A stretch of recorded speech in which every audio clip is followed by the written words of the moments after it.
Hello, friends. What a doozy of an opening Thursday night football game. Spitgate. I promise I won't spit on you guys before, at least not virtually on the screen, before we get rolling. We're going to talk a little bit of Thursday night football. What does it mean? We're all excited or depressed if we drafted Jaden Blue and AJ Brown. Woof. And we're going to talk a little bit more week one, and then we're going to draft some teams on Underdog and on Drafters to get more week one action in. Take home some of these ducats in week one here at Spike Week. Let's do it. 3, 2,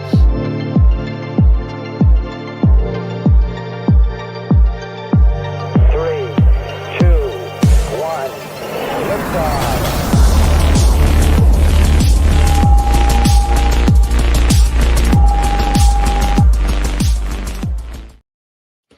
Good morning. No, no Spitgate here. I mean, it's certainly possible that spit comes out of my mouth. I talk a lot on these shows, but no Spitgate here. What a hilarious start to the season. Shout out to our boy Will Shipley. Prayers up, right? Thoughts and prayers for Will Shipley. Hopefully he's okay. Balling out on the first drive. Jalen Carter not making it a single snap into the game. Poor, what's his name? Linebacker for the Philadelphia Eagles. Man, I shouldn't laugh, but man, what a just truly insane Thursday night football game. AJ Brown not catching any passes. Devontae Smith basically not catching any passes. Dallas Goedert catching 1 million passes for no yards. Saquon Barkley being stifled. Will Shipley popping off the screen. Dak Prescott out there slinging that pigskin. As a Vadim in the Discord this morning said, sometimes reckless throws from Dak Prescott. He was feeling himself. Dak was putting that ball wherever he wanted to, so much so that he was pretty willing to try some tight window ass throws last night. And it was a lot of fun. CeeDee Lamb should have caught a few more of them. He almost murdered Jake Ferguson. We're definitely overusing the term hospital ball, by the way. I saw a ton of oh, look at all these hospital balls from Dak. It's like, you do have to throw into coverage. I'm sorry. And if the other team is playing zone and you're running across the middle, catch the ball and go down. There are absolutely some times where the hospital ball things happen.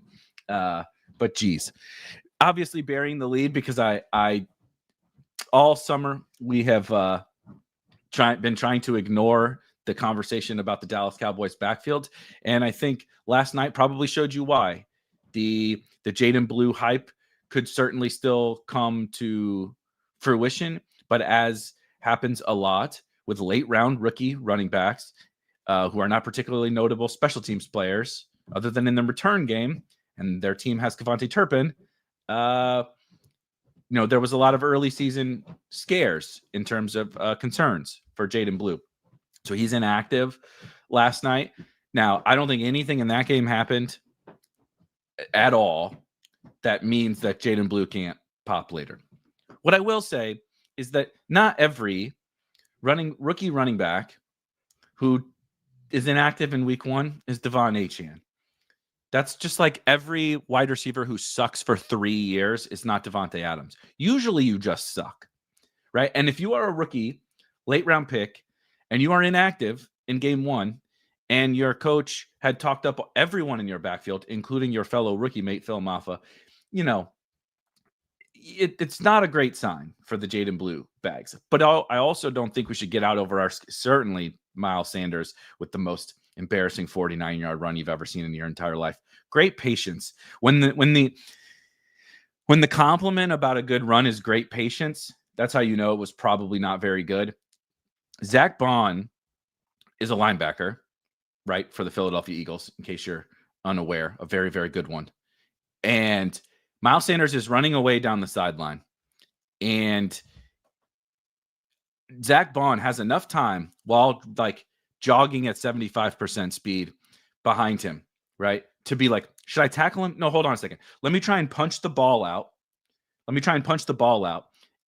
Shoot, I missed. I didn't get to punch the ball out. Okay, now I guess I'll tackle him. All only giving up a handful of more yards because Miles is not moving very, very fast. So I think the takeaway for me from the Cowboys backfield is it's a tough scene for Miles Sanders. Even he had a 50-yard run, and we still feel like it's not good for Miles. It's one game, whatever. But what really happened was Javonte Williams got an absolute workhorse role essentially in that backfield. As Cody says, 3.8 yards per carry. I don't like Saquon only had 3.3 yards per carry against the Cowboys defense that we thought was going to be bad. So I'm not sure that we can like hold 3.8 yards per carry against Javonte against the Eagles, even without Jalen Carter. Like it's still a good run defense. The thing that for any Javonte bags and the thing that people were like, pinning this pick on is just the role. It's not necessarily the talent, though I would say from my novice eyes, I thought he looked solid, I guess is what I would put it. Unspectacular, but Javonte kind of always looked unspectacular. He was never like a burner. He's much more of a Najee on steroids type runner, always has been.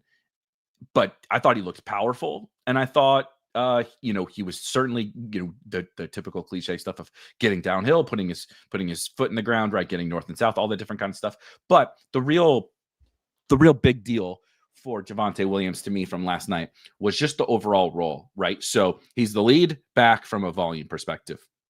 I've been waiting for PFF to get up there because I also don't think that Pro Football Reference has snap counts up yet. I've been waiting to get snap counts for last night. I'm filibustering before to see if they have snap counts up yet on Pro Football Reference. Doesn't look like it. Scrolling. No, doesn't look like. No snap counts yet. So we'll see. We'll see about snaps and all that kind of stuff. But obviously, a lion's share of the backfield from a volume perspective on the ground from Javonte Williams. But we constantly talk about high value touches. And he was the passing down back, right? So when they're playing in the 2-minute drill, Javonte Williams is there. When they're playing from behind, Javonte Williams is there. And when they get to the goal line, that's Javonte Williams territory. So everything that you can really hope for from a role perspective at this exact moment for Javonte Williams is really, really good. Can he hold on to that? Can Jaden Blue be a factor in some of that? Can Phil Maffa be a factor in some of that? Will it change? Will he stay healthy? Who the hell knows? Nothing is written in stone. It's written on a whiteboard, right? With an erasable marker. I'm not drawing any firm conclusions, but I think you should be generally happy about the role for Javonte Williams if you drafted him. I don't know that we should be all that like out over our skis in terms of what his specific skill is at this point, but I also don't think that if the thought was it's just over, he's so terrible he can't play anymore. I don't think that that's true. So it's kind of somewhere in the middle for sure. They have the snaps on PFF. Okay, thank you. I've been waiting. They haven't had. There we go. It just must have got up there. Let's take a look, shall we? First look, if you will. Jerry says Javonte look way better than Sanders. 100%. That's what I would agree with. Okay. Offense. All right. Total snaps. Obviously, you got the offensive lineman up here. 61 offensive snaps, and Javonte played 47. So what's that? 75% or 67% or whatever. I've gotten so bad at math off the top of my head. Goddamn technology is from me. 77% of the snaps for Javonte Williams. Same for Jake Ferguson. Obviously, CeeDee and Pickens out there for nearly every snap, and then a rotation for Turpin and Tolbert at wide receiver 3. Nothing else super notable. Let's look at the Eagles real quick. Eagles snaps. Devontae and AJ Brown. God bless. That is a lot of wind sprinting from old AJ Brown and Devontae Smith last night. 62 offensive snaps for the Eagles, 55 for Devontae, 54 for AJ Brown, 51 for Dallas Goedert, 49 for Saquon Barkley. Shout out to our boy Will Shipley down here. 5 snaps, 3 touches, 26 yards on the ground. Man, I think it was about to be a fun night for a little, like nothing special from Will Shipley, but I think we were about to get a few more touches given he came in on the first drive.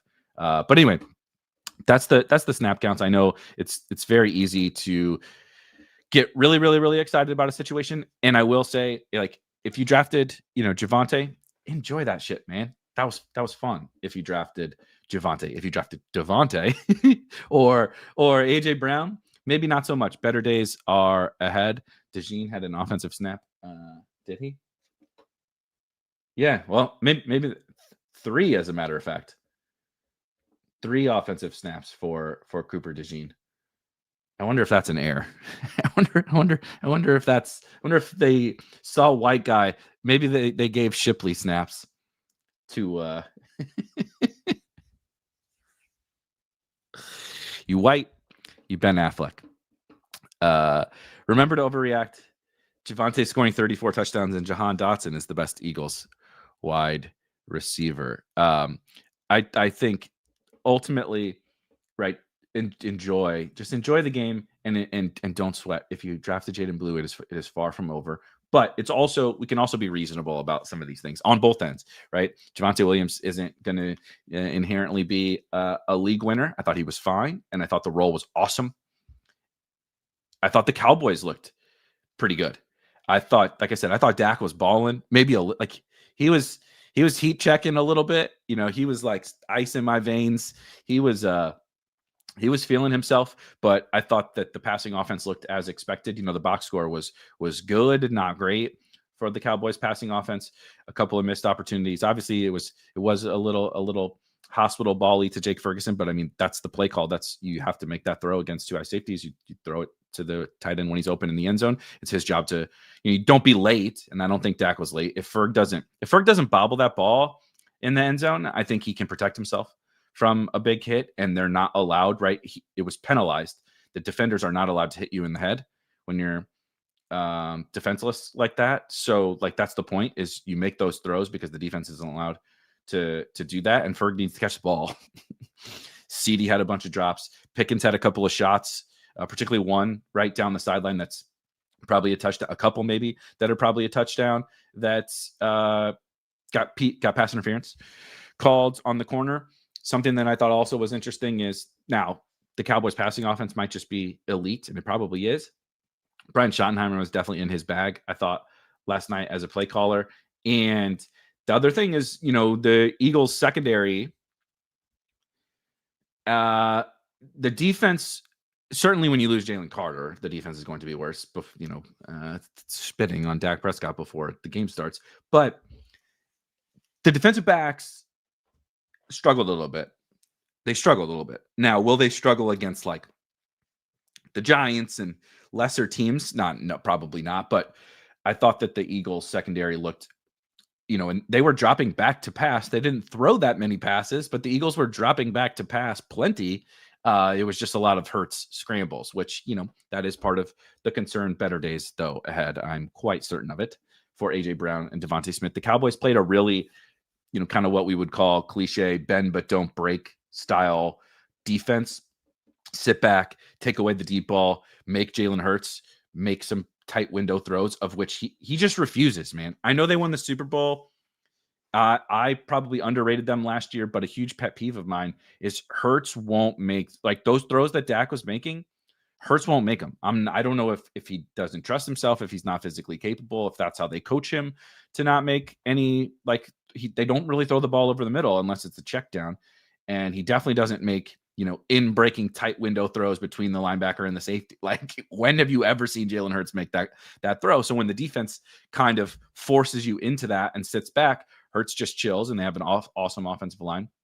And then he'll take off and run, And so I think at a certain point we would like to see him let it rip. I just don't know. We have zero evidence that he will ever do that. Cooper was in the fight and ripped a guy's helmet off. That's funny. Eagles' new play caller wasn't great. I would totally agree with that. Tim says Lamb was legit 5 yards away from having 2 deep TDs. He has a mediocre game compared to what he could have done if 2. Totally. He had a PI done. He got called. He drew pass interference like 3 or 4 times last night. CeeDee Lamb did. And I thought he was awesome outside of a couple drops. Like, if you drafted CeeDee, the one of the biggest takeaways is actually not the Cowboys backfield. I kind of think, especially once Jaden Blue is inactive, that's what we should have expected. And even if Jaden Blue is active, honestly, I think that's kind of what we should have expected. Maybe not 70, maybe not the full workhorse treatment for Javonte, but you know what I mean. I think the not shocking thing, but the like takeaway thing is the Cowboys passing offense looks good. CeeDee Lamb is as good as you would think. He needs to catch a couple of those passes and then and maybe if it's not pass interference on a couple of the deep shots and he catches them, like he could have gone like 9 for 160 and 2 or something like that. It could have been an absolute monster, and it could have been a much better game for Pickens and Jake Ferguson. So that was pretty good. And as Greg said, Shipley almost scored that touchdown. I was thinking of you. You must have been psyched. I know I was. That was fun. It was short-lived because I know it shows that he's valuable, but Will Shipley is returning kicks for the Eagles, and that's where he got hurt. He got banged up on the kick. I don't know how, we're just sitting here, fingers crossed, hoping that Will Shipley is all right, but got banged up on the kick return. And so obviously that's when you saw A.J. Dillon after halftime and a lot of Saquon after halftime and all that kind of stuff. No, I'm not saying that you wouldn't have seen a lot of Saquon. I'm just saying that first drive with Will Shipley coming in, the manufactured touch, right? They called a designed screen for Will. He came in the game to give Saquon a blow, had a nice carry, and then they go no huddle for a designed screen to Will Shipley. And so this is 100% confirmation bias because, as you guys know, that was my dude. Will Shipley was my dude. But I thought it was like the thesis came to fruition immediately, right? He's the backup to Saquon Barkley. We learned that. And then I know not everyone has said this, but part of my stance was like he's going to get to play. He's not just going to stand on the sideline all game and watch Saquon play. He's going to get to play. 3 touches like immediately is I think a pretty bullish signal for the fact that he was going to play. We'll see what happens. Obviously got banged up. It could be disastrous having a bunch of Will Shipley, but that doesn't mean I don't think the process was good. And the same thing the same thing can come to fruition for, I also took a bunch of AJ Brown. I also have a huge bags of Devontae Smith. Jalen Hurts bags feel fine, but the stacks maybe don't feel as good. But it's a long season. It ain't over. They're gonna have to pass, right? They're gonna have to complete some passes. They're not gonna beat everybody not throwing the ball. I think AJ Brown and Devontae Smith will be fine, but it doesn't feel good to start. That's for sure. Hurts is a great RB1. That's funny. This is the problem. Raheem says the Petulo offense did not look fun. Not much motion or play action. Dickerson injury also is worrying. Yeah, the Dickerson injury is definitely worrying. Superstar guard, and this is just what the Eagles do. They don't move guys around. They don't motion. They don't do any like trickery. They don't really do any manufactured touches, which is why it was interesting that they did do it for Will Shipley. They don't like throw AJ Brown a screen, throw Devontae Smith a screen, like just line up, throw him a quick hitch and get the ball into his hands. Like they don't do the 2 things that I think that you want to do. Here's soapbox Erik football takes. Right. Ben Johnson, Kyle Shanahan, Sean McVay does both of these things, but like Ben Johnson, Kyle Shanahan, right. We're going to scheme some stuff up. I'm gonna outcoach this defense with some of my stuff that I'm gonna call, or like just get the ball to your best players, right? Like this Brian Daboll, frankly, with like Malik Neighbors. Like I'm peppering Malik Neighbors, Liam Cohen. I'm getting the ball to my best players. That's what we do, right? That's why they're our best players. Let's use them as our best players. The Eagles kind of don't do either. They don't like make it easy on AJ Brown and Devontae Smith, and in turn Jalen Hurts by just. Yeah, let's just get the ball to those guys a couple times. Right, like Liam Cohen had a quote the other day, and it maybe Monday or something like that, Tuesday, I can't remember. That was like, Brian Thomas is like a special player, and he's the kind of player we want to like get going early. So you got to get him the ball like right away. Get him, right? It's like get him lathered up, get him feeling himself early in the game with like throw him a screen. Right? Design something to just get the ball into his hands so he can get into the game. And the Eagles just don't do that, but then they don't do the alternative where like I'm gonna out scheme you too. They basically just say Jalen drop back and AJ and Devontae go save the day, and of course Saquon saved the day, and Saquon didn't save the day. Now they won, but it was very much in doubt. If Miles Sanders doesn't fumble, did the Eagles win that game? I don't know. It's this new year, same shit from the Eagles. They're so talented, it may not matter, but it's I don't think they look as good as they did last year on either side of the football, but particularly on defense. So we'll see. Interesting. Yeah, I agree. It's like easily one of my biggest. I have plenty of pet peeves, which I'm sure you guys know or will learn for sure. But it's easily one of my biggest pet peeve.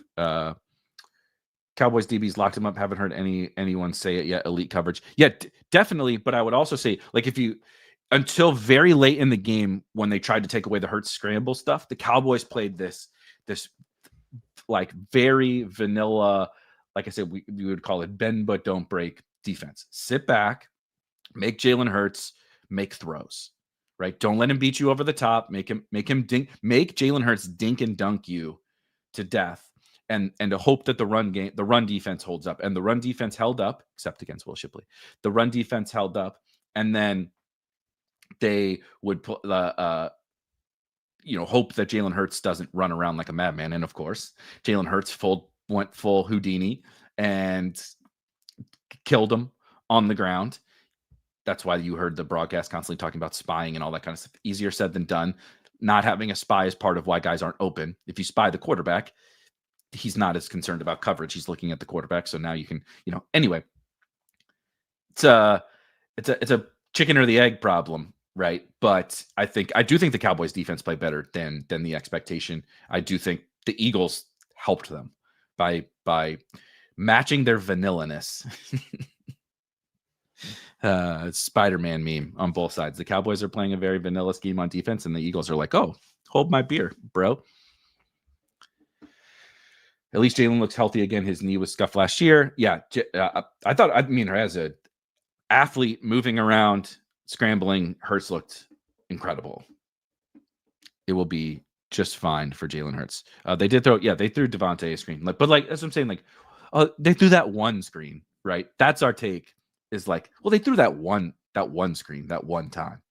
It's like, how about a little more? Because the pass game wasn't working. Let's try something else. How about motion? That this is what we would say to the Eagles offensive coordinator. I'm not saying to you guys. I'm saying, you can walk out there, right? Call the play, ready, break. Call the play, go, line up, and the guys can move. You're allowed to move and motion guys around. It's crazy, right? Watch the Cowboys do it. A lot of teams do it. Like, how about we motion a guy here and there? Geez, try something. Pretty happy that I am above weight on Hurts, though. If Shipley and Dylan are already getting involved, upside for Hurts looks good. For sure. Definitely happy with, and I agree with Pi.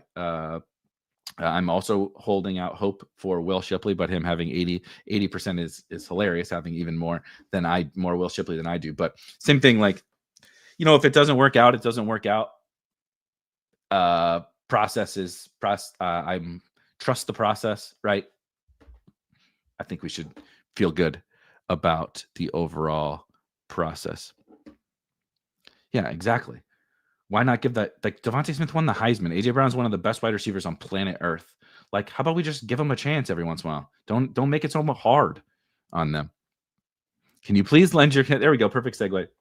Can you please lend your calf to Christian McCaffrey? I didn't draft much Christian McCaffrey, so you're gonna have to lend your calf to him. Not that I want him to be injured or anything, but I'm not. It's one of those I'm not happy, right? If he slip and fell, but I'm also not going to help him up. type of a deal. Let's see. Yeah, exactly. White Eagle making plays. Got to be Cooper DeJean. Can't be that Shipley guy. Have you seen Shipley's player, like his picture, his headshot, he looks like a fucking accountant. So that can't be that guy. It's got to be Cooper DeJean. Maybe he is one of the tush pushers. I really don't know, but it's pretty funny.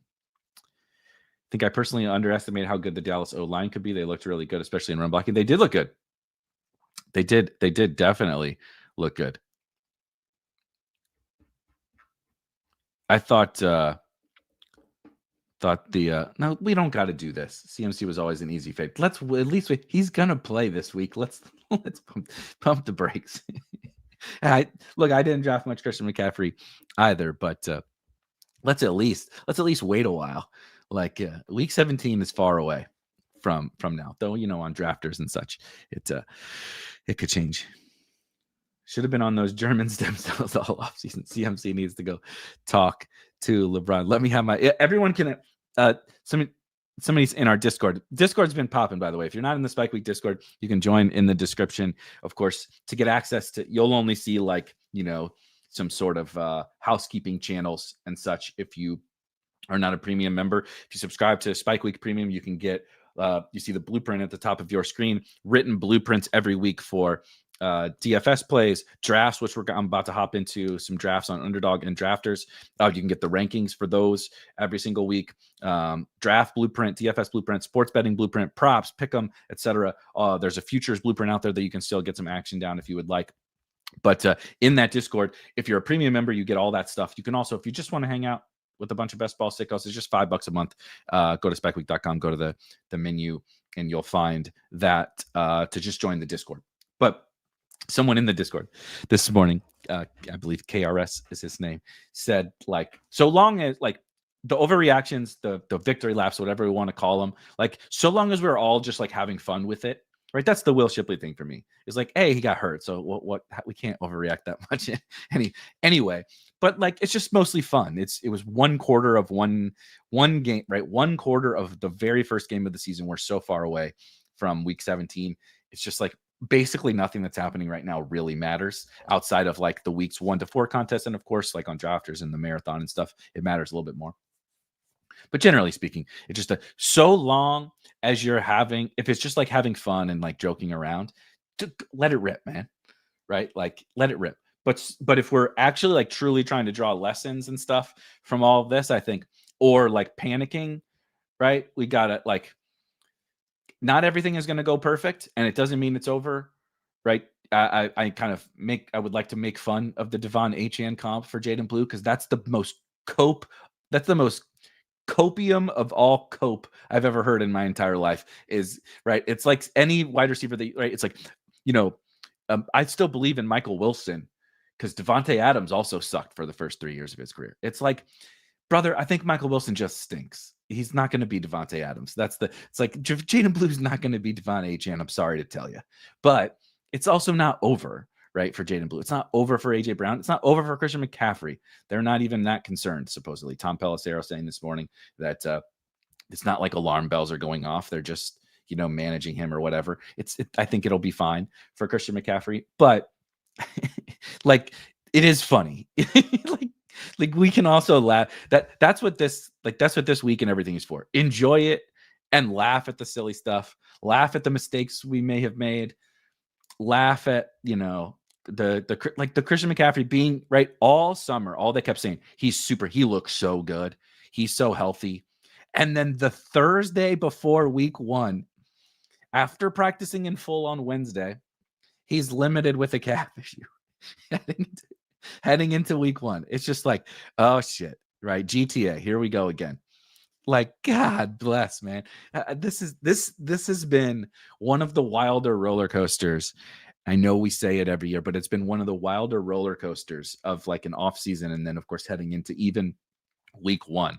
Christian Kirk gets hurt the week 1, right? Maybe out an extended period of time. Shout out to the Jalen Knoll drafters.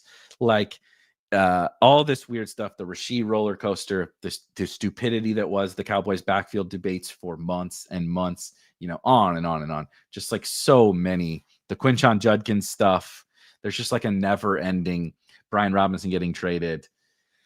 Crazy. What an absolutely insane, crazy. Yeah. I'm draft. You'll see, we're going to do some drafts right now. And Christian McCaffrey is a more than good pick in these. Let's start out on Underdog. Let's hop into a battle royale here. I kind of hate that it's $7. I'm not gonna lie to you.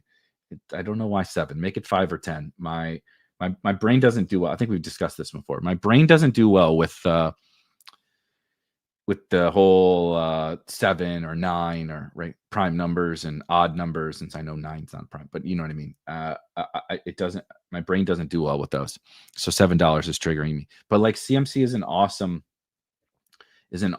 click this week. Yeah, at least 8.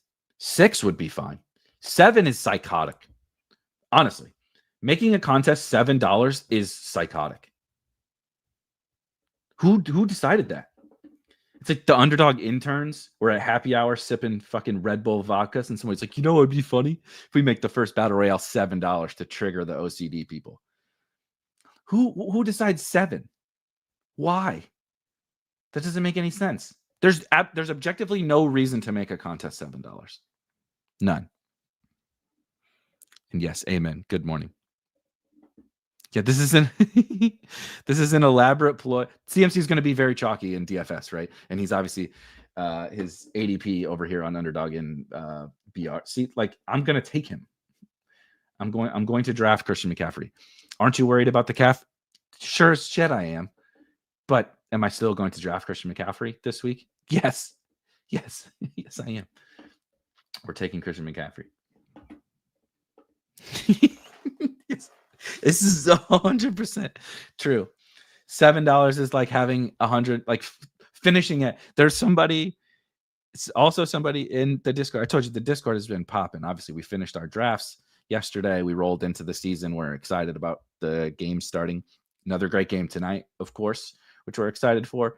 But people posting like, I finished at 133 teams or whatever. And I'm like, if I didn't have another nickel to my name, I would go donate blood to get the funds to do at least 2 more teams if I finished at 130. I'm not shitting you. It would drive me nuts. I would rather go waste multiple hours donating blood, get the funds from donating blood, deposit it into my Underdog account, and draft 2 more teams, then finish at 133 teams. It would trigger the shit out of me. Let's see. Shout out Jerry in this clutch like Kobe. I love it. Little Daniels Bauer start. Yeah. Says for best ball says you're funny. You're very stoic when it comes to your picks and the outcomes. It is true. I try to by the way, there's a great hold on. We'll finish. But you tilt over a $7 tournament. 100%. We all have our weird quirks, right? I certainly have mine. But I am actually like, and nothing really truly bothers me in real life. You know, we all have like things that have happened that, you know, you struggle with or whatever. But like generally speaking, you know, like the things that bother most people don't really bother me very much. You see here, I do have my rankings in. We're gonna do a little neighbors here. This is my first draft, so I'm getting a little bit of a feel for the room. I don't really want to do Kittle with CMC, and London goes.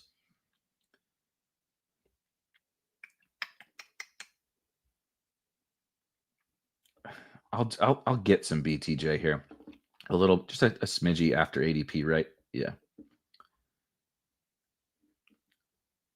I prefer, as you see with my rankings, I do prefer like Evans and London and Neighbors and such over BTJ. I mean, but BTJ is in an awesome spot. So I certainly am not trying to fade Brian Thomas Jr. this year. Oh, dude, 100%. Jerry says, are you the type to turn the volume to your on your TV to an even number or it drives you crazy? So what I will say, there's weird. I'm weird about this. I'm even weirder about this because what I will say, I know I just did 133, but it's a little bit different. My college football number was 13. So 13 is my favorite number. I can leave the volume on 13 because of that, because it was the jersey number that I wore. And like, you know, intervals of 5, right? So 5, 10, 15, 20, 25. Those the volume are acceptable. Even numbers, 5s, 13, but like 11, can't do it. Absolutely not. You'll never come in my house and see the volume on 11 on any television ever. Won't happen.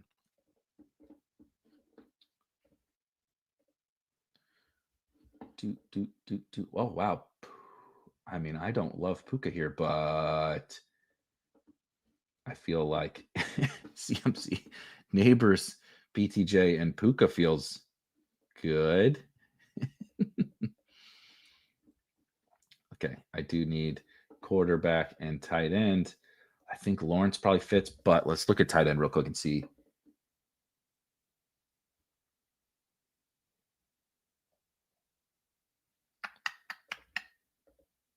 Yeah, let's do Lawrence.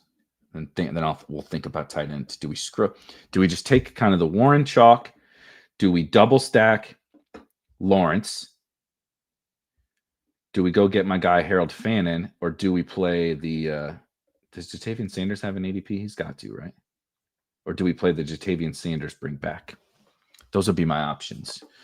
Scroll it down a little bit for, like I said, for a Sanders or a Fannin, double stack Lawrence, or play the Jatavian Sanders side. I got to think about this. Yeah, I'm open to 3 wide receivers. I'm open to two running backs. I don't have a strong preference. But if the room's just going to give me Malik Neighbors, Brian Thomas Jr., and Puka Nacua with Christian McCaffrey, I'm sorry, I'm taking it. I just am. Yeah. Greg, Christian Kirk is out. He's not listed questionable because he's out.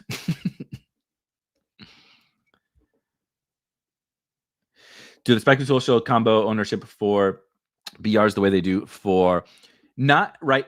They do not. We've done it in the past. If there is enough interest, we will add it back. The problem is we are running a business and we are a small business and we're trying to keep prices as cheap as possible, right? That's a big thing of what I believe in. I want to stay small and nimble, and I want to we're $39.99 a month for absolutely everything that Spike Week does, the tools, the rankings, the Discord, the strategy content, everything that we ever build. I would like to keep it at $39.99 a month, and it's $200 or $200 a year, right? So you can just pay $200. You get everything for 365 days. There's not enough, right? There's not enough people that pay for.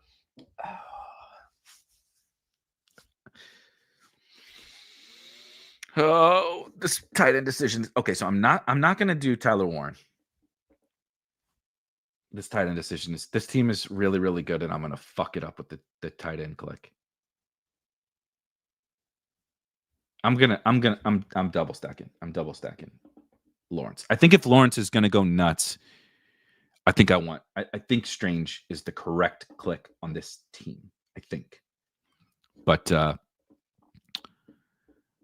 yeah, Underdog does show ownership after the slate start. But anyway, just quickly, and we're just gonna rip drafts for a while. By the way, we'll do a few BRs over here on Underdog, and then we'll do a few drafters as well. See if we can't maybe even fill one of the super flex drafts that they have on drafters. But we'll bounce. We'll kind of do a little bit of both. Just hang out a little bit. But if there becomes enough interest in the draft games to where it makes business sense for us to add it, we will do it. It just currently does not. So if enough people come to us, right, and say, I will pay you to add this in, then we'll do it. How much 1-1-3-1 are you doing versus 1-2-2-1? It's this week. Here's what I will say about this. It's definitely week. I'm using the typical answer, but it's also the correct answer of it depends. This week, wide receiver is loaded, man. Like absolutely loaded. Running back is a little bit more thin, but the top end guys are awesome. So if I don't get, I'm not going to force a running back. Let's say I'm going to draft some of these lower owned running backs, to be clear. As you see, I have the rankings in here. And I have Dylan Sampson and Travion Henderson types in the rankings. RJ Harvey at the very back of the rankings. But I'm not going to like force a second running back just because I think I'm supposed to be 1-2-2-1. I'm going to kind of build a variety of teams that I think fit, and I want to get exposure to the players. So I'm more so thinking about my personal exposures, and then of course stacking and correlation, and the general ownership. Let's do JT.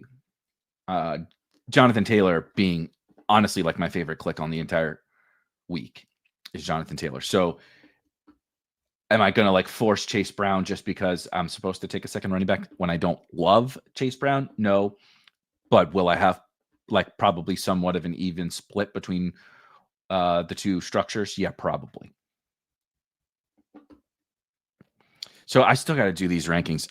We also have, as I think I've mentioned before, that we also have college football battle royale rankings on the site. Admittedly, this week one has drained me, and I'm running behind again. I was running behind in week one of college football. I'm running behind in week two, but those will be out today. So if you do want to dabble in some of the college football stuff, which I think is still a few grand to first place, that we'll have that up later today as well for tomorrow, obviously.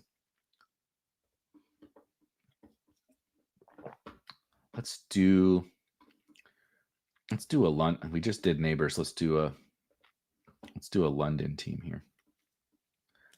London being one of my also flag plant wide receivers of the week. What would be your perfect BR team this week? That is a good question. It would have Jonathan Taylor on it. It's interesting because on Drafters, they have the Sunday night game, which has Lamar and Josh Allen in it. So like on Drafters, it would be a different answer because it would have Lamar. It's one of the elite tight ends, McBride, Bowers, Kittle, he says, as he hasn't gotten an elite tight end in possibly either of these first two drafts.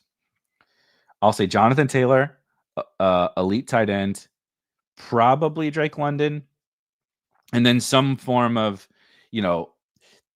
the perfect BR is always like, I mean, I didn't get super unique in that first one, but it's always something that's different. A really low owned stack, really unique player that pops off for a ceiling game, something like that. And it's going to be a little bit different on every team. The Browns are my favorite team to target for that. Really any Brown. Damn it, Kittle goes. Did Neighbors fall back though? But let's do Evans here. Obviously, I'm gonna play into that game a little bit. London, Evans, those two, that game rocks, and those two specifically are awesome. I can do Penix though. I'm gonna put. We could do the Penix side if I want to wait. If there's somebody here I really want to get. I'm a little higher on Ken Walker than the field. Lower on Nico. But Nico at 21 would be pretty fun. Nico or Neighbors at 21.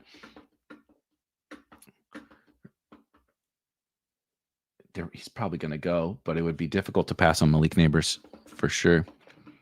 Side question, do you think combo ownership is more important in BRs than best ball? If so, do you just have the combos in your head? To start, it depends on how many I'm going to do, right? How many of these drafts I'm going to do. Pardone.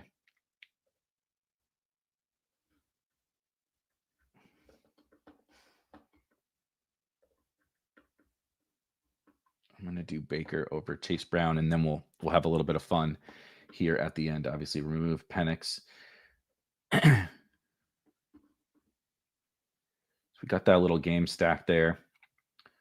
We'll be looking at the tight end position. As Njoku popped up there, somebody asked, OWS guy's been talking up Njoku this week. If you're looking at Fannin, are you thinking Browns play him in the slot or a lot of two tight end sets? Yeah, I think Njoku is totally fine too. I think Njoku's like genuinely solid this week.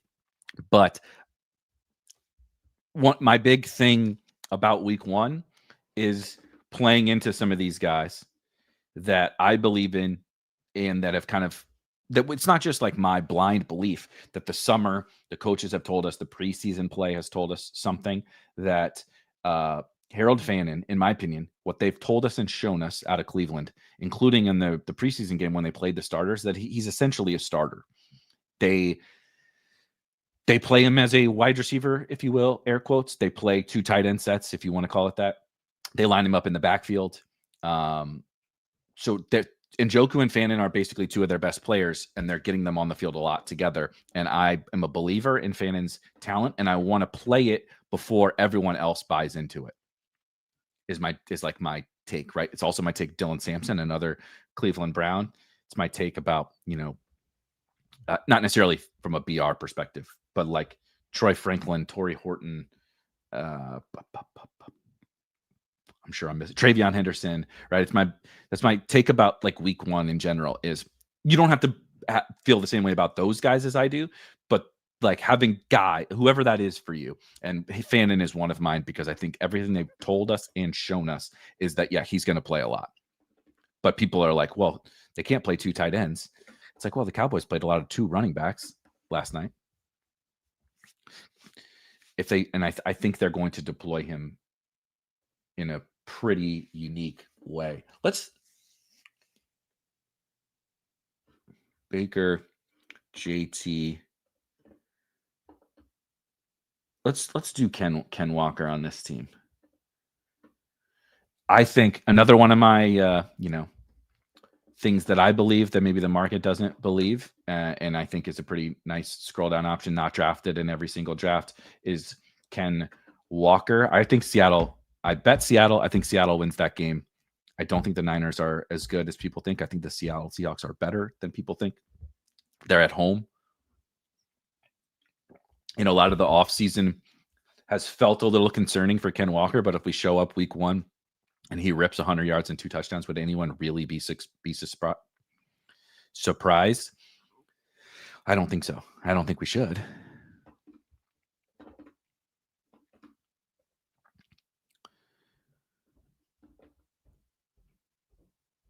Let's see. I feel like you can get one of Connor, Kamara, Jacobs, Genty with your last pick. Yeah, I did it with Ken Walker, but I agree. I think they're all good clicks. I totally agree with you.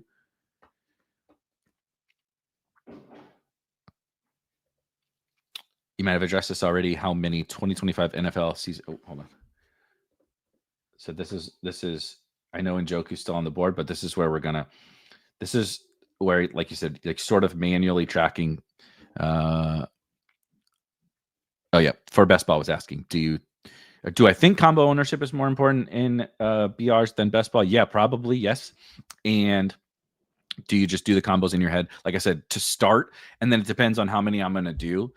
If certain weeks I'll do a bunch, and other weeks I'll do a bit fewer. I do plan to do more this year, as you see here with this show. And then after we do like a batch, right, I'll kind of log them and see what I have and decide, do I need to get more Fannin? Do I like how big of a stand do I want it? The other thing is like, I'm not drafting 150. I don't know how many I'll draft. And how big of a stand do I want to take on certain individual lower owned guys is, a little bit tricky. But it's pretty easy to log all your teams manually on the side in BR. That's another reason why, like, I would really love to do it with the tools, but we'll see. Like I said, we'll see how the first couple of weeks go, and if it becomes popular enough, great. If not, it's all right. Yeah, if we knew Ken Walker was 100% healthy and like going to be the lead, I think people are rightfully concerned about Zach Charbonnet and what does it all mean for Ken Walker. But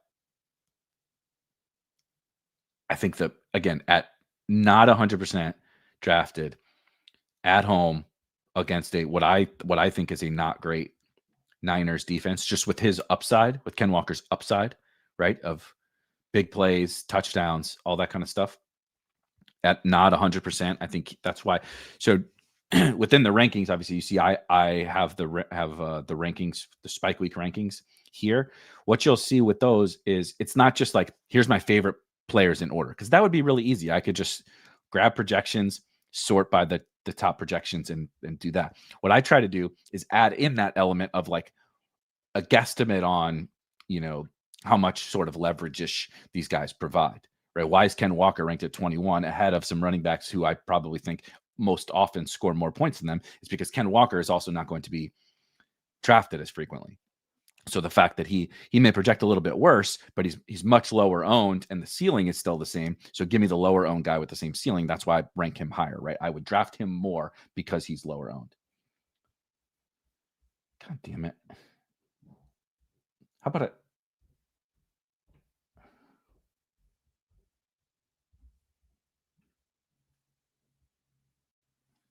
How about a Gibbs team? No, you know what? If we're flag planting, let's fucking flag plant it today. What equipment do you use to stream?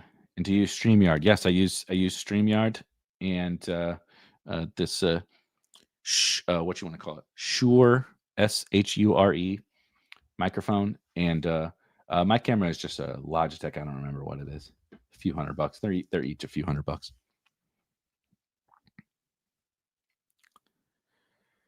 I meant more the field, as in Bowers paired with Daniels. Oh. No, it's totally understandable. Yeah. So who everyone in the whole tournament, who they're pairing together is wildly important. I totally agree. I don't know non-correlated pieces. I don't know how easy it is to project. Like there is ADP here, but people don't draft as much off of ADP. Now let's get McBride. We got to have a JT McBride team. And we just talked about how deep wide receiver is. So I think we can somewhat project, right? Daniels with one of his pass catchers. I don't know how effectively we can project, even with ADP in mind, how often Nico plus Chase Brown are drafted together, right? Like, I think that's very, very difficult. So while it's important, I'm not sure that we have a mechanism, ADP, outside of looking at our drafts, and I don't even think that's going to like provide a ton of power for us. Yeah, well, let's do another Evans. JT McBride Evans. Important question. What food/drink combo did you use to celebrate start of NFL? And what will you use for Sunday? So the wife and I are cutting our drinking down to once a week. That makes it sound like we were like drinking like constantly. It's not true. It wasn't much more than that anyway. But just trying to lose a couple of lbs, get in the gym a little bit more, get a little bit better sleep. And so Sunday I will not be partaking in any drinks. But last night just did some vodka drinks. Nothing super special. Nothing super special, and nothing super special for food. My wife makes this. It's called taco mac, like taco mac and cheese. It's one of my favorite. It's genuinely one of my favorite dishes that we make around here. Okay, hold on. JT Evans, Trey McBride.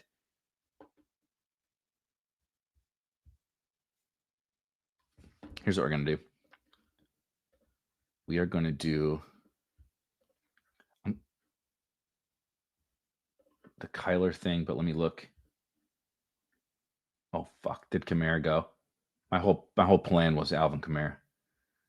Shit! You idiot! You idiot! This is why you should pay attention and not talk about taco mac and cheese.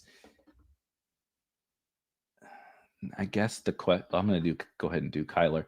And now the question is the bring back necessary, and do we do Chris Olave?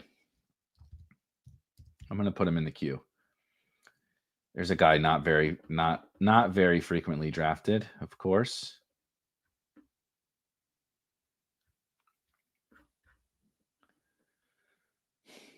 Yeah, I'll do. He is in my ranks, as you see here, at 48th overall. I think I'm going to do Olave. Will you draft Sampson and Underdog this week? Yep. We'll do one more just so I can get a Dylan Sampson share. How about that? But none of you fuckers are allowed to get in there and steal him from me. God damn it, Jerry. It's totally fine. I think Olave will be fine. The whole plan was I want to have a couple of like Kyler stacks. I think you could play Kamara with Connor as well, right? Cardinals play with a lead. James Conner scores a couple of touchdowns to get that lead. Just grinding out the clock, and Alvin Kamara is catching a bunch of passes. But I do still like this team. I think obviously Kyler can have a really big game here against New Orleans, and I think he's really only going to throw it to two guys.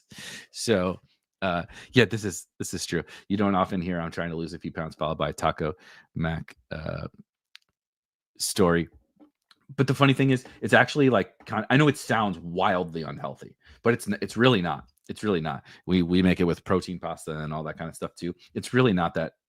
It's totally fine, but it sounds exceptionally unhealthy. I agree. That's why I like it so much. I think it tastes like crack. I mean, it's exactly what you think. It's like a taco flavored mac and cheese. It's delicious. Yeah, they only have two guys. That's what I'm saying. If it's not Connor or Trey Benson, I think that I bet, by the way, thank you, because I'm going to put the links to all the written blueprints in the description. If you're a premium subscriber on the site, you can get all that, which has all the, all the prop bets that I made. And one I'll give away. One of the prop bets that I made is the over on Trey Benson rushing yards, because I think the Cardinals should roll, right? Even on the road at New Orleans.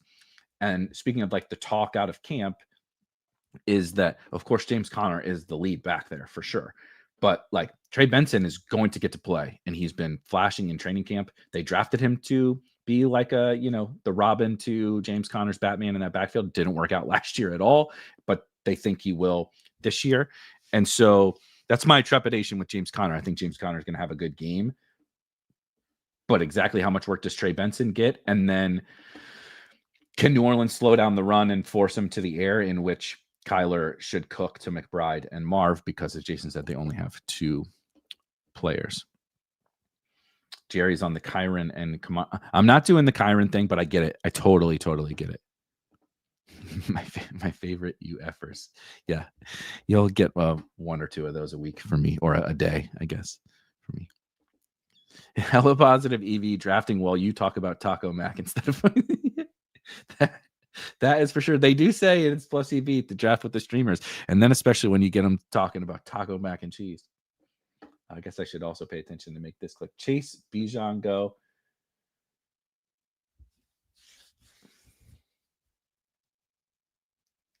I'm gonna build some more CMC teams later, but I'm just gonna flag plant my JT, and because I want to trying to get JT with a lot of the Browns players. And like I said, I want to do a Samson team here. So, like I said, so long as you guys don't snipe Samson from me, I'm going to try to get a little JT Dylan Sampson action. Wyatt says, my last round Dotson bags look positive. Yeah, for sure. Full-time wide receiver 3, even after the acquisition of John Mechie, and caught the nice deep ball. Leading Eagles receiver, Jahan Dotson. Show me that one on your bingo card. Unbelievable. Did you watch Pete yesterday? I did not. I have not had a chance. Yesterday, I still had to do some drafters drafts. I was, admittedly, I feel rejuvenated. Maybe it was that Will Shipley screen that rejuvenated me, but I feel rejuvenated this morning. And so, we're back drafting some week 1 drafts, of course. Oh, hello. I'm sorry, Dylan. I'm sorry, Dylan Sampson. We can't do it. We got to do JT and Christian McCaffrey. It has to be done. What the hell? Bowers, McBride, Kobe. Jerry going with Bowers, McBride there. Now, I'm not particularly interested in CMC and Kittle together, but it can definitely be done. The Tolbert Dotson stack was so close. Yes, it was. But anyway, love Pete. Shout out to Pete. I'll be watching tonight, of course, as our the best ball goat Pete Overzet is on YouTube for the broadcast tonight. God damn, apparently I'm just going to get a bunch of Mike Evans. Let me think here.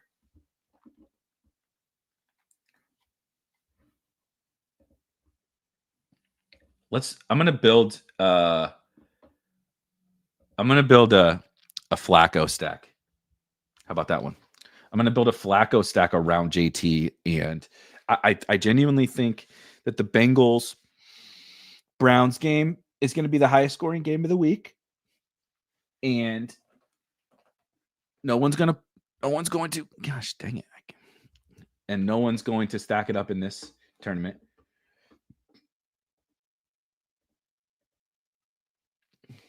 So let's do Judy.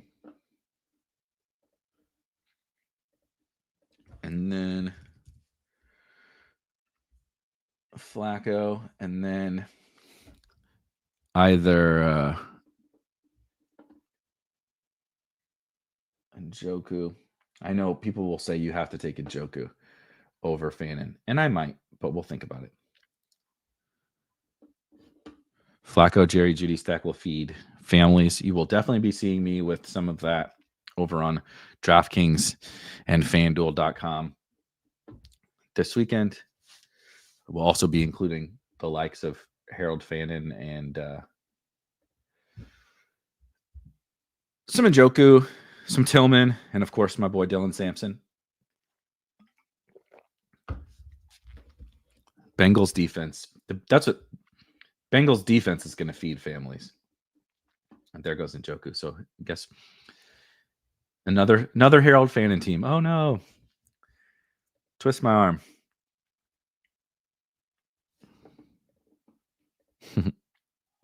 That's hilarious. But we'll definitely be watching tonight. We were a little tied up yesterday, and like I said, burnt out. Had to do still had to hammer some drafters drafts. I had to go to the post office, which haven't been to a post office in a very long time. Had to go to the post office, got my phone out, drafting drafters teams in the final minutes leading up to lock at the fucking post office and then the grocery store. I hear you, Shrath. We all have to cope on certain things. Jalen Royals is not going to play in week 1. Let's pop over to drafters now. We saved my rankings. Let's take a look. I haven't looked at where I stand on drafters, by the way. Top team is 199. Hurts, Javonte, Shipley, Devontae. Hurts, Javonte, Shipley, Devontae, Goddard. Who else is on here? Oh, God. Jermaine Burton, the aforementioned Jalen Royals. We played the hits, though. Oh, damn, Tajay. Oh, nice. Stacked Pollard and Tajay. This team ain't bad. Is it McBride here? Yeah, okay, Kyler McBride.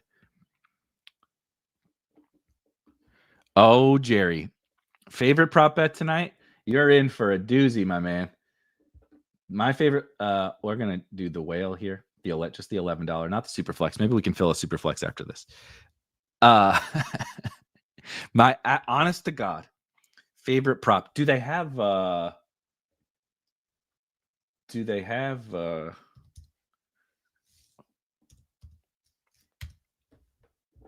props for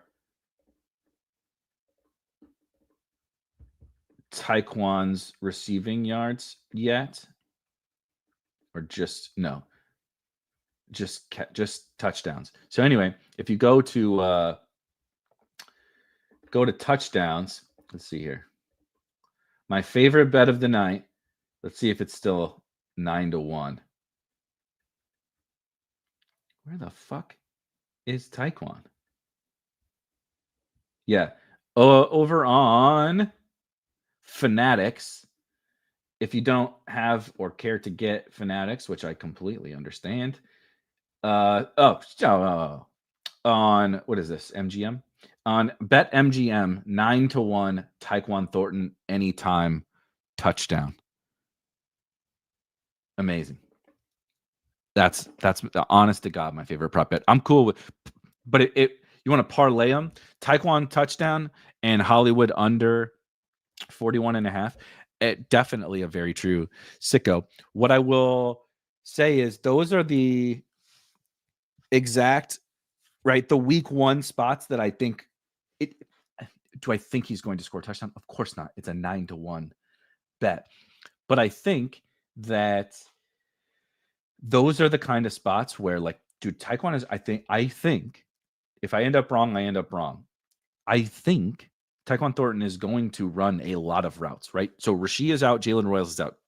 They kept 8 wide receivers, but 2 of them are Nico Remigio, returner, and Jason Brownlee. So it's Worthy. It's essentially Worthy, Hollywood, oh my God, Juju, and then Taekwon.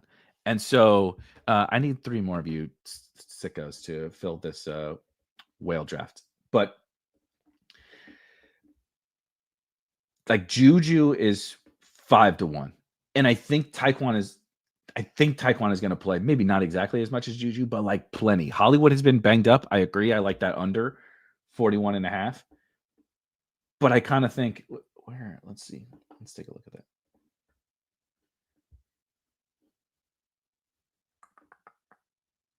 Yeah. 42 and you can get 42.5 also at MGM. So deposit your couple shekels, bet the Taekwon over and the Hollywood under. You can parlay them together if you would really like, and let it rip. But that's honest to God my favorite props of the night. I can't believe that's the truth, but it is. But it's the guys who the market's like, well, Taekwon's on the team, but he's not really going to play, and he's certainly not going to catch a touchdown. And then like we get to week 2, and you're like, Taekwon ran 75% of the routes for the Chiefs, and you'll never get him at 9-1 again, right? And it's like those are the. It's like I'm sitting here waiting for this draft to fill, but actually for Harold Fannin, that's today's games. For Fannin and Sampson props, and I don't think I still don't think we have any. I'm hoping for Fannin and Dylan Sampson props, but I don't see any.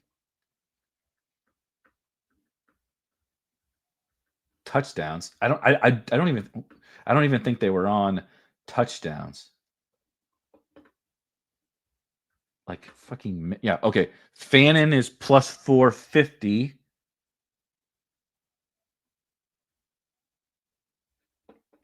I don't hate the Jamari Thrash. Not for these drafts like we're doing here today. Samson plus 180. Unbelievable. But I'm still gonna bet it. I will bet Samson and Fannin. One more for this whale on drafters.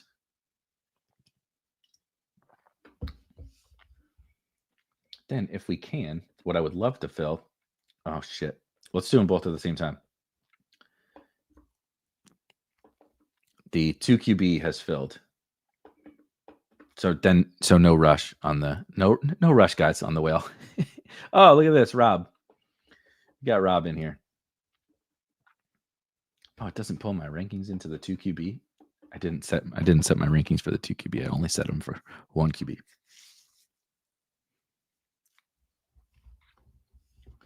But you can get all right. Obviously, yesterday did game by game preview in the very first edition of the Spike Week Blueprint, but did a game by game preview yesterday, walking through a lot of that stuff. If you want to get the finalized list of, all the bets and props, we went 3-2 last night. We get all the bets and props, all of my DFS plays, a position by position breakdown, kind of a slate overview for week 1 DFS. Like I said, there's futures bets out there. There's rankings for your underdog, right? Those for your BR drafts. You can use the rankings that you saw on my screen. You can use the rankings for college football. Do I do Allen? Or do we do CMC? Because Rob took Chase. I really do prefer. Let's do CMC. Full PPR. Putting Rob on blast. Don't fuck up your team now, Rob. It's being watched like a hawk.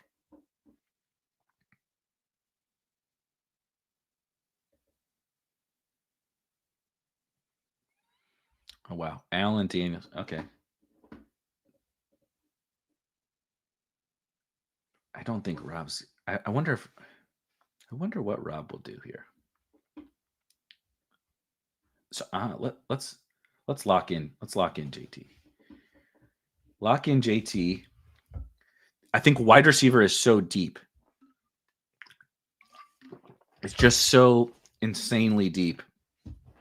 And I'm obviously going to need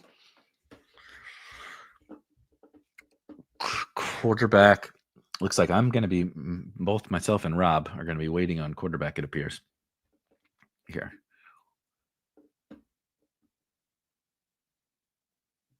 But I can set up a little game stack here. This is what I love about this too. Oh, shit. It did fill. Well, we get over here. The 102. Okay. I'm not clicking the I'm ready button. Sorry, Melch. Sorry to you guys in there. I'm not clicking the I'm ready button because I'm not ready.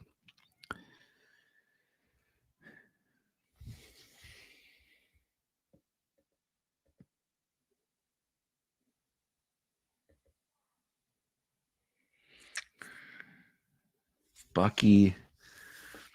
Let's take a scroll through the quarterbacks. Rob's going to do Burrow here, I would bet. So that, because if he doesn't, I'm going to take him. You hear me, Rob? I think I'm going to take Burrow and stack him with T and stack that game.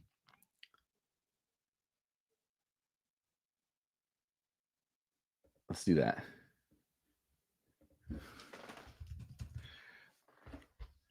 Sorry, Rob.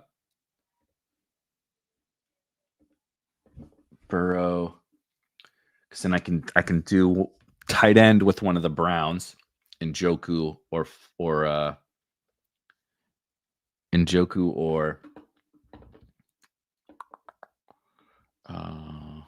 let's just do Lamar.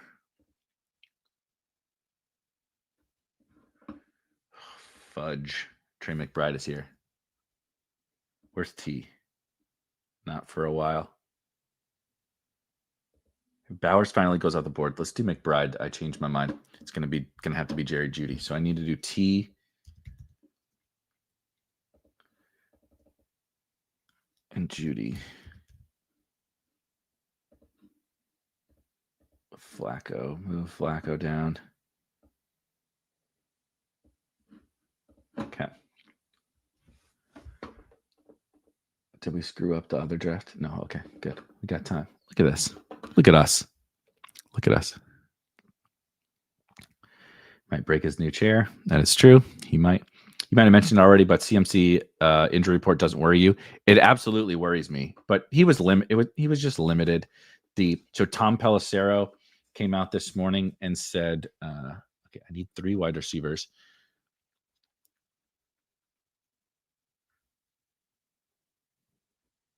I'll do Evans first, and then come back. I can always pivot away from Flacco, but I don't really want to on this team. Shoot. It's fucking JT season, guys. And we're invested in Jonathan Taylor here. And just okay. But aren't you worried about the Christian McCaffrey being limited at practice? Certainly, I'm worried, but I'm still drafting him. You can always swap him out if it doesn't work. If it doesn't go your way, I really do like locking in my running backs here. Let's do Bucky. Like I said, with all the wide receiver value this week. God damn, now Baker's here. You motherfuckers, dude. I would really rather do Baker. This is outrageous. Okay, I have to do T though. I have to do T first.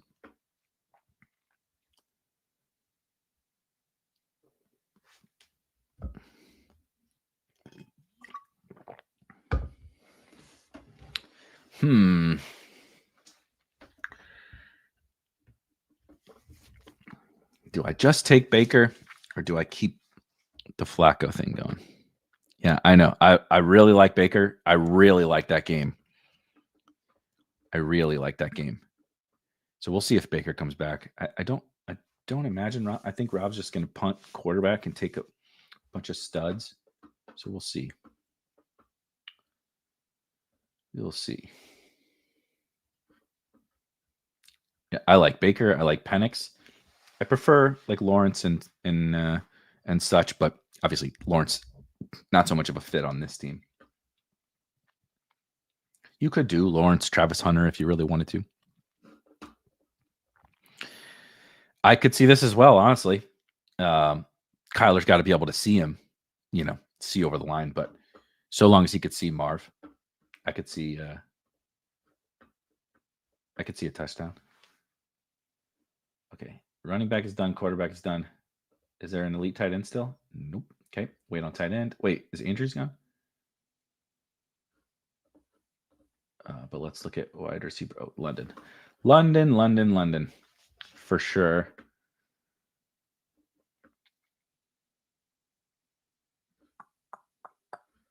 Yeah, let's do the Baker thing.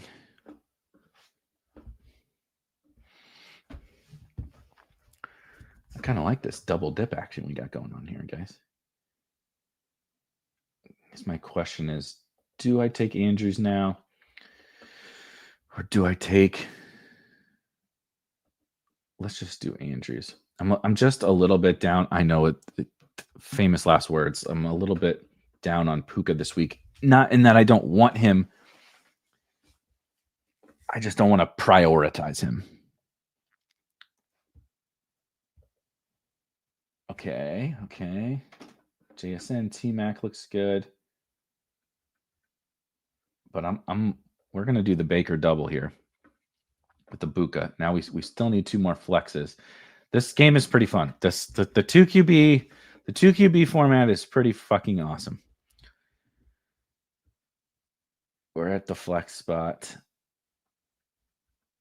Let's see what running back looks like. I don't imagine there's going to be a running back I want here. No. Well, that could be Samson, but I think that would be maybe a tad aggressive on this team. We'll see.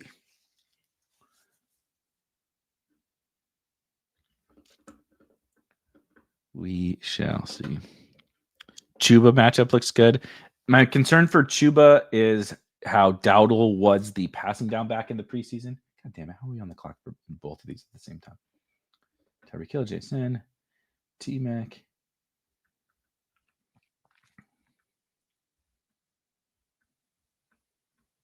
Let's scroll it on down for JMO here, over here in the whale. Back over. I do like Sutton actually this week. Let's do the JMO thing over here too. JMO, one of my favorite plays of the week as well. He also fits that, like we were talking about, like guys to draft before the market kind of catches up. I think Jameson Williams can have a good game regardless of anything that happens. It's Jameson Williams on the Detroit Lions. He can have a big time game regardless. I did Zay on the on a different Lamar team. JSN is fine.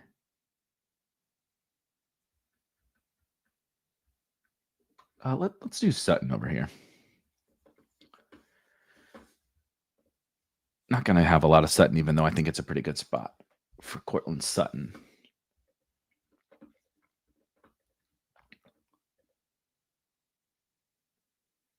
Man, JSN. I have CMC. So if this guy doesn't take JSN, I'm pretty sure the correct move here is JSN. Okay, that was fun. 2 QB team in the Shark on drafters. Yeah, these drafts rock. These are fun. We're gonna do these every week. Joe Burrow and Baker Mayfield. It is, of course, a 2-quarterback draft. You have to draft 2 quarterbacks. Joe Burrow, Baker Mayfield. Joe Burrow is stacked with T. Higgins. Baker Mayfield is stacked with Mike Evans and Emeka Buka. We have Christian McCaffrey and Jonathan Taylor at running back, Trey McBride, Jamison Williams, and Jackson Smith and Jigba. Our good friend Rob, who we are going to dox his team. Jamar Chase, Devon Achane, Nico Collins, Puka Nacua, pretty good. Ashton Genty, George Kittle, nice. Travion Henderson, love it. Tet McMillan, Brock Purdy stacked with Kittle. Drake May stacked with Travion, with Genty on the other side. I like it. Let's see what these other slappies did in this draft. Lamar, Zay, Lawrence, BTJ. Okay. Good team. Allen and Daniels.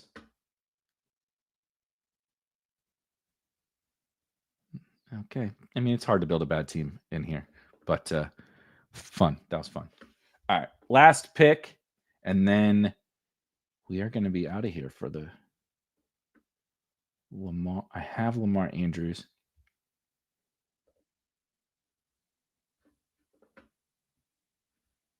How about this one? We're getting deep in our bag. How about that one?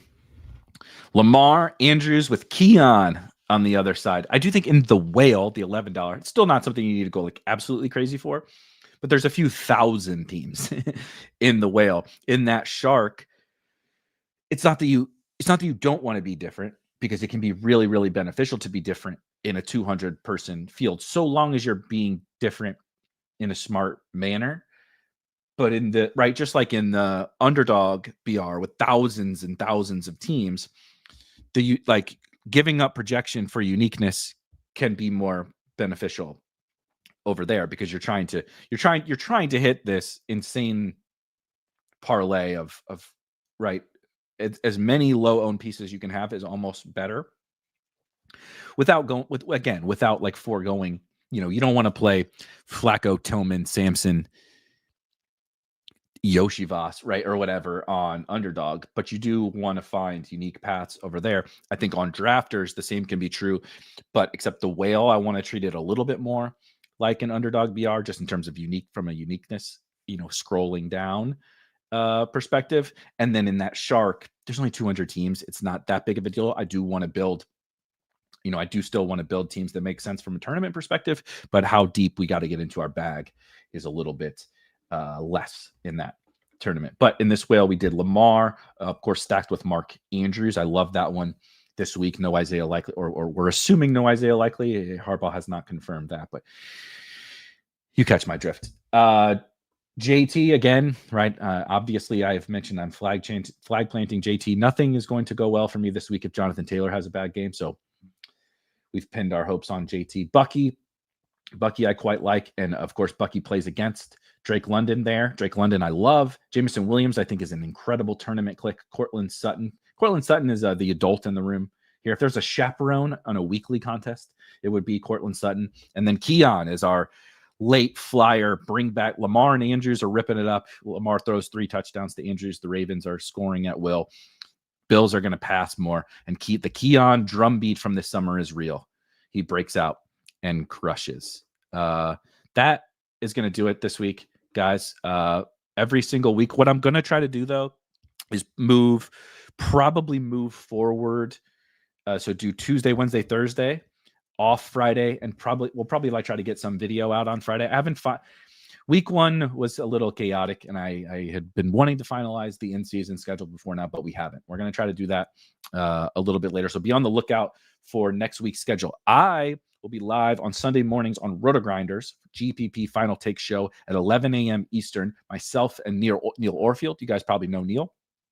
The Flannelverse, the Flannel God, the oldest man to stream 150 BBM drafts of all time. Jordan Vanek as well. But myself and Rob, who, of course, you just saw me crush in a draft there on Drafters, Monday night at 7 p.m. Eastern before Monday Night Football is the Best Ball Basement. We're going to keep talking drafts. We're going to break down week 1. We're going to lead you into Monday Night Football and have some fun and hang out. But I'll be on the lookout for schedule. If you're still here, hit that like button on the way out, please. It would be super duper helpful. This was a lot of fun. I'm excited to do a bunch of these drafts the rest of the season. But I will see you guys hopefully on Sunday morning. If not, I'll see you guys on Monday, and enjoy week 1. We had a great Thursday night football. Let's have another fun week 1. Go JT, go Drake London, go Browns, go Samson, go Fannin, go Spike Week. See you guys. Peace.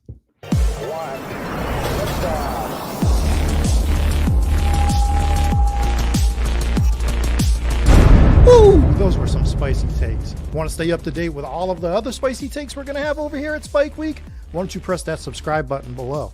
If you turn notifications on, we draft a team, boom, you know about it. We have another spicy take, boom, you know about it. You can be there. You can draft with us. You want to stay up to date? That's how you do it. All right, we'll catch you later next time here at Spike Week.